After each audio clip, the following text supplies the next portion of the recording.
Oi, gente, tudo bem? Hoje eu quero fazer uma pergunta para você. Você tem, assim, ondulações de humor? Uma hora tá de um jeito, outra hora tá de outro. Você é impulsivo? De vez em quando, assim, você dá aquela impulsividade louca em você? Ou ainda, você tem medo de ser abandonado? Medo horrível de ser abandonado? Olha que você pode ter síndrome de borderline, conhecida como transtorno de personalidade limítrofe. Você sabe o que é isso? Eu também não. É por isso que ela está aqui para explicar para a gente, a Jéssica Bergamini, com quem eu vou conversar agora.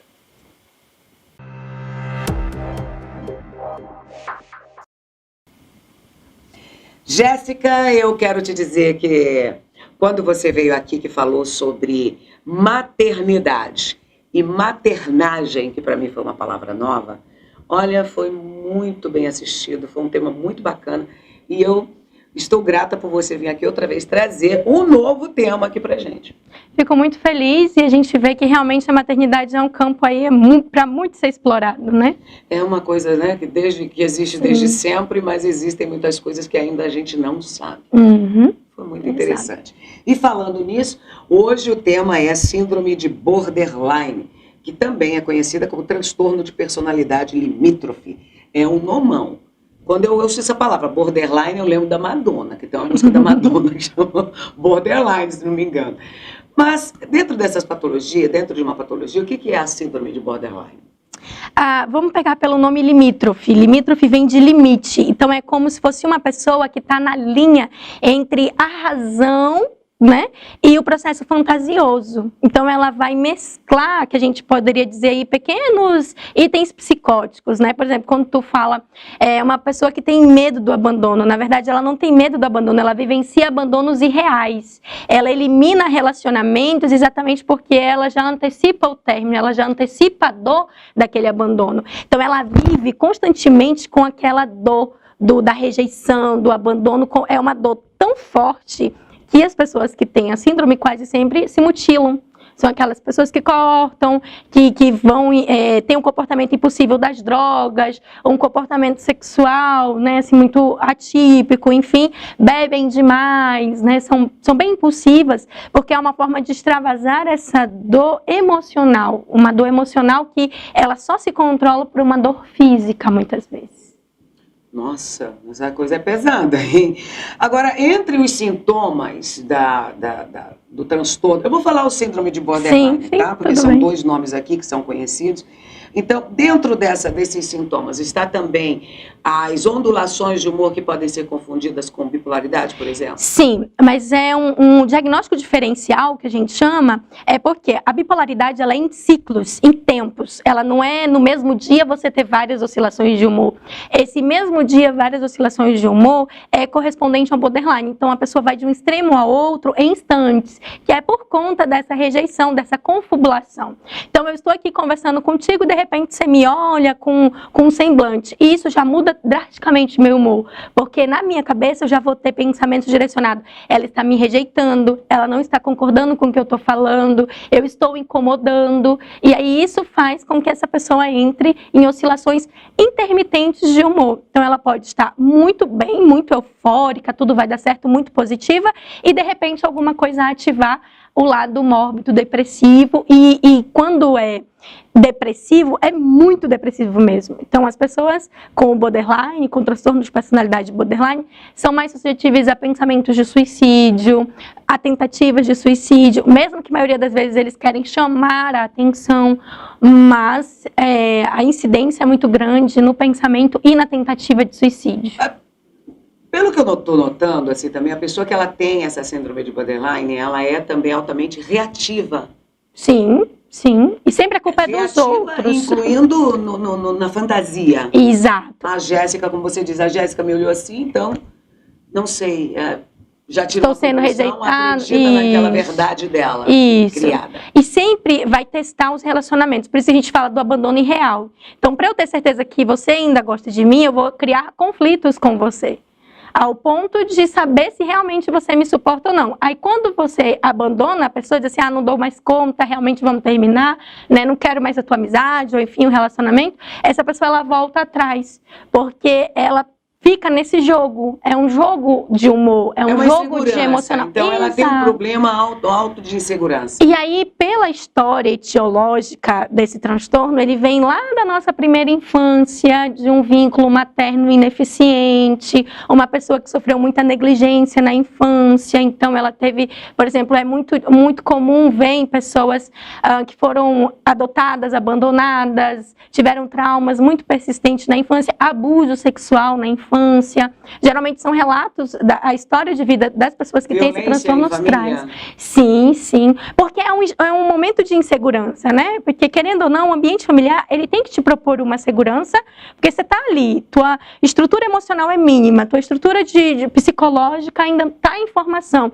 E você vive numa instabilidade, em brigas e negligência ali, isso Ou seja, cria... você está vivendo em conflitos eternamente. Então, você só sabe viver daquela maneira. Exato. E aí, quando a gente até fala, é muito interessante, tem uma abordagem da psicologia que ela diz assim, que a pessoa com o transtorno do borderline, ela para naquele comportamento de criança. Então, não é muito criança, quando assim, o negócio não está como eu tô, vou começar a chorar, vou fazer aqui um escândalo. Então, o borderline, ele tem muito esse emocional primitivo, esse vazio, essa ausência interna mesmo, é angustiante. É muito interessante escutar a pessoa com o transtorno, que ela traz assim um sofrimento interno muito persistente. É um sofrimento que é irreal, mas real para ela. Exato. E em algum momento da vida foi real. Então, o que a gente trabalha com essas pessoas, né? Quando eu pego 38 anos lá e tá com... porque ninguém me ama. Mas com 38 anos, você precisa do amor de quem? Será que o teu amor próprio não é o suficiente? Então, é uma pessoa que não conseguiu se visualizar. Ela não conseguiu crescer emocionalmente, né? Ela não se transformou daquilo, né? E hoje nós temos aquela criança interior continua ali, brigando, chorando, desesperada. E aí na terapia a gente faz exatamente esse resgate.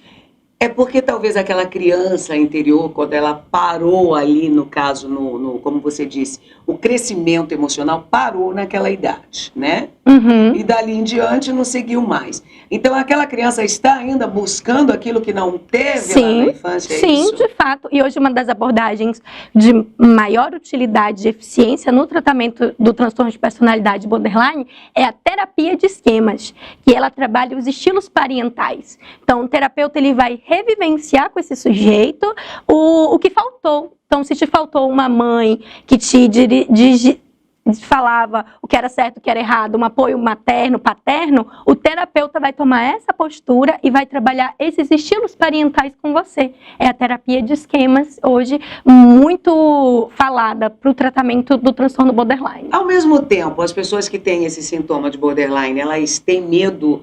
Apesar delas não terem controle das próprias emoções, esse é justamente o maior medo delas? Na verdade, elas não conseguem controlar o processo de impulsividade. Então, são pessoas que agem... O impulso mesmo, por exemplo, tem um dinheiro na carteira, vai para balada e gasta tudo. Isso, mas eu digo assim, da questão, por exemplo, que um dos sintomas, pelo que eu entendi, e também tinha lido ali, que é sobre o medo de perder o autocontrole.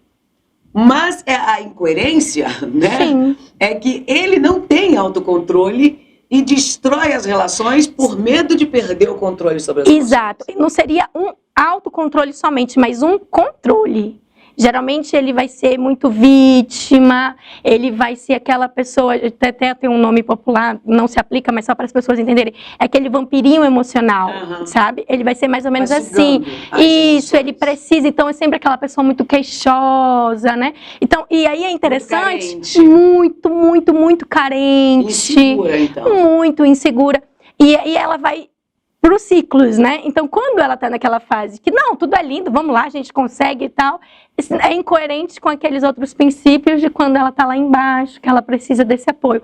Então, seria uma autoconfiança mentirosa, falsa, né? Eles têm isso para tentar se alocar. Então, são pessoas muito críticas, muito briguentas, né? Porque eles precisam da agressividade para tentar manter esse autocontrole e esse domínio de todas as situações. Ou a ilusão, né? Ou a ilusão. De que vai ter. Exato. Agora, é muito interessante isso. Eu gostei muito desse tema. Ou seja, mas nem tudo nem todo mundo que tem algumas desses sintomas de vez em quando significa que tem Não, borderline. o transtorno, ele tem que ser contínuo. Então, não é um negócio que eu apresento de tempo em tempo ou que tem uma razão, que é um problema, que é alguma coisa assim. Não. Essas pessoas, elas não conseguem lidar. Então, são pessoas que apresentam esses sintomas na adolescência, quase sempre, porque é o momento de conflito, e elas permanecem nessa ineficiência emocional. Poderíamos, assim, de forma simplória, não é nem de forma simples, mas de forma simplória, concluir de alguma forma que a pessoa que tem transtorno de borderline, no fundo, o que ela busca é proteção. No fundo, não. De emocional. fato, ela busca Então, isso, porque ela não tem, né? Então, ela busca aquilo que ela tem, ela precisa dessa simbiose, né? Tanto que a gente faz na terapia? Dá a essa pessoa a estrutura para que ela se cuide, para que ela se veja, né? Então, isso é muito fundamental. Vocês viram? Eu pensei que eu não tinha entendido. Fiquei até com vergonha de perguntar, é uma maneira simplória, mas no fim das contas estava certinha e foi isso mesmo, né? Isso mesmo. Olha, eu adorei o papo. Eu nunca tinha ouvido falar sobre a síndrome de borderline e foi essa semana, lendo até num site italiano sobre algumas coisas. Está muito comum. Psicologia, né? E está muito comum. A incidência dela está crescendo muito no mundo. Por quê?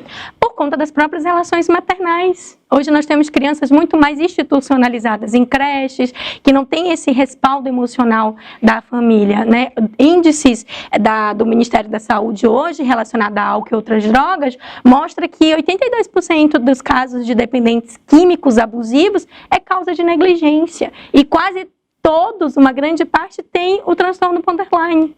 Bom, então nós já temos o nosso próximo tema. Já está acertado desde já. Esse familiar é nosso próximo tema com Jéssica Bergamini, que eu agradeço pela visita.